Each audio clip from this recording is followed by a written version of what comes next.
welcome back. If you've just joined us, you're watching the news at 10 on Channels Television. A reminder of our top stories. International Committee of the Red Cross unites 8 Nigerian minors seeking refuge in Cameroon with their parents 7 years after they were separated. Southern senators discuss restructuring as Senate President Bukola Saraki seeks unity of Nigeria first before other things. PDP raised alarm over planned parallel convention as party leaders caution against anti-party activities ahead of December 9 National Convention. And Egypt declares 3 days of national mourning following deadly bomb attack on a mosque in the Sinai as President al-Sisi vows to respond with the utmost force.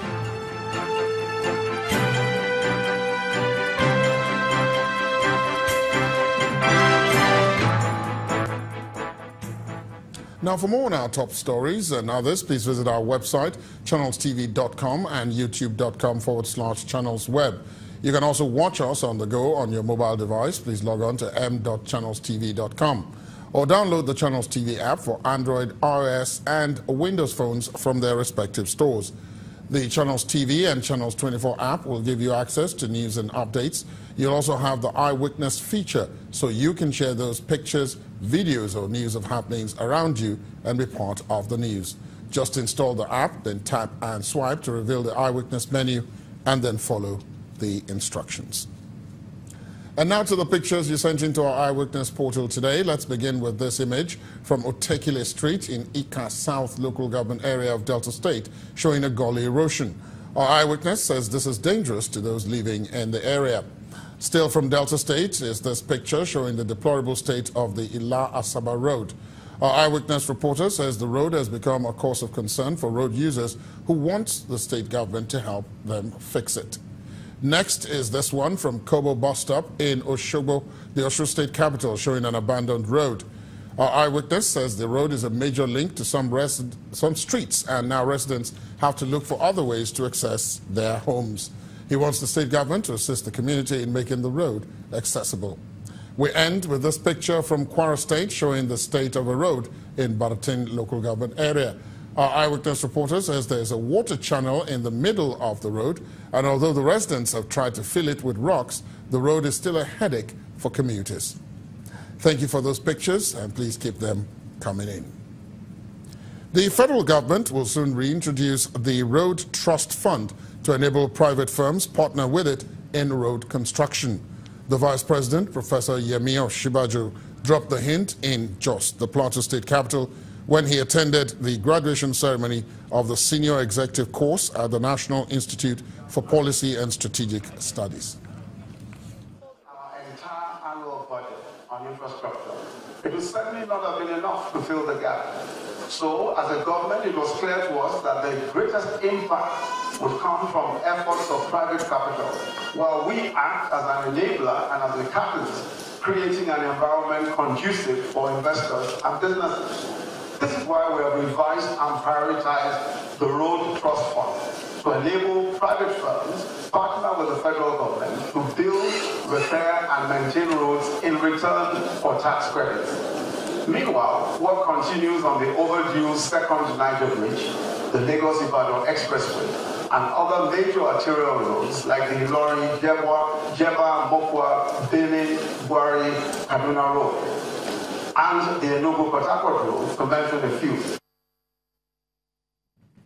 The British High Commissioner in Nigeria is paying special attention to rising cases of domestic violence, and the High Commissioner is saying emphatically that something must be done urgently to stop it. Mr. Paul Arkwright believes that it is time to speak out against domestic violence, which 95% of the time is committed against women and girls, but which could also be against men. Prevalence of violence in society is huge. The prevalence of violence against women and girls in particular is very worrying across the world, as Law was saying. But here in Nigeria, it is a particular problem. A third of your female viewers today statistically will have been affected by violence in some way or another. A lot of that is domestic violence, a lot of that is violence from people within the family, people that they know. And I think it is time to speak out. It is time to say this has to stop. And it's really important that men say that as well as women. So this isn't a, quote, women's issue. This is an issue about society, because the perpetrators of violence against women and girls are almost by definition men, always, but 95% will be men, and that's something that I think men need to recognise. Men need to stand up and say this has got to stop. So it's a really important debate. It's a difficult debate. It cuts across boundaries of culture, of ethnic groups, etc. But it's a debate which has really got to be brought out into the open and discussed properly. And then society, government at all levels has to take action to stop it. British High Commissioner in Nigeria, Mr. Paul Arkwright. Kogi State Governor Yahaya Bello is asking corporate organizations and individuals to support the welfare of the families left behind by Nigeria's fallen heroes. The governor was speaking in Lokoja at the state capital during the launch of the emblem to commemorate the 2018 Armed Forces Remembrance Day. Governor Yahaya Bello of Kogi State steps into the banquet hall of the government house, where traditional rulers, legislators, top government functionaries, students, military and the police personnel are already seated to launch the 2018 emblem of the Armed Forces Remembrance Day. We are grateful for Nigeria. We are grateful for Yahaya Bello. In the spirit of the occasion, the chairman of the Legion, Mr. David Alao, seized the opportunity to seek Governor Bello's assistance in providing the Legion with offices in all the 21 local government areas of the state. We have applied for land allocation for the building of Legion office and recreation to the cost of 150 million naira. Also, we are not having any vehicle for office uses. The Legion offices in 21 local government areas are not funded by the local government administrators. Kogi State ex-servicemen. The high point of the event was the decoration of Governor Bello with the emblem.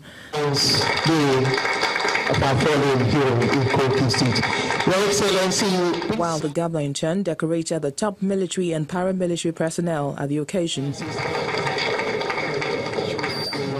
Governor Bello applauded the efforts of the security agencies in the state at reducing crime.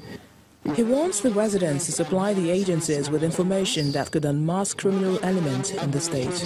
The current government of Kogi State recognizes the effort of armed forces and other security agencies at fighting highly infected criminals and subdue terrorist activities, kidnapping, armed robbers, and all other forms of criminalities in our land. We all rise for the national anthem. The ceremony brings to the fore once again the need for government at all levels to take the welfare of security agents seriously, considering the sacrifice they make in keeping the country safe. The annual Armed Forces Remembrance Day is also another way of saying that the efforts of our fallen heroes have not been in vain. The Cross River State government is promising 24-hour supply of water to primary schools across the state to enhance hand washing among school children to prevent them from contacting communicable diseases. The managing director of the Cross River State Water Board Limited, Dr. Godwin Igile, gave the assurance in Calabar, the Cross River State capital, where more than 1,000 school pupils were taught how to wash their hands by the wife of the state governor, Dr. Linda Ayade.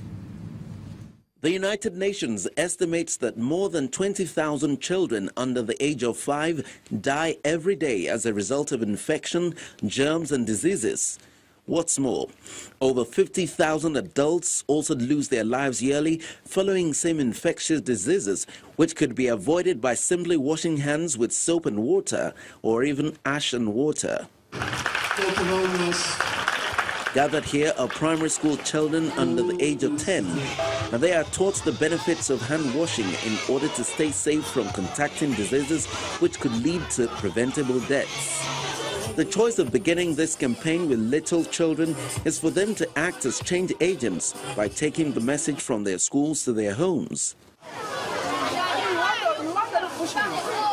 Without access to potable water, this campaign would not be effective, which is why the state government is making a strong commitment to educating these children.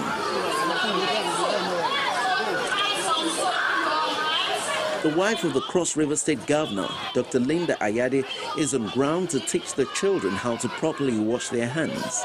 Communicable diseases is just something that we can prevent with very simple measures, like washing hands. You know, so, and a lot of people do not have that in their consciousness. So we want to begin to imbibe that in our little children so that as they grow up with that on mind, and by the time they are adults, they are able to, you know, without any effort, effortlessly transfer this virtue to the children, to the younger generation. Country Director of United Purpose, Mr. Tim Cornell, believes the advocacy is a step in the right direction, and he also believes the enlightenment will help contain the spread of communicable diseases. It's important that you imbibe the children with the ability to understand the importance of clean water, washing your hands at the right times, which improves their health and well-being. And they also promote this within their families and friends. It's extremely important.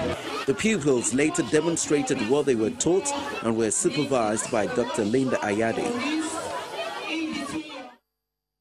Barely 1 week after his re-election as governor of Anambra State, Governor Willie Obianor seems ready to hit the ground running to deliver on his promises to the people of the state.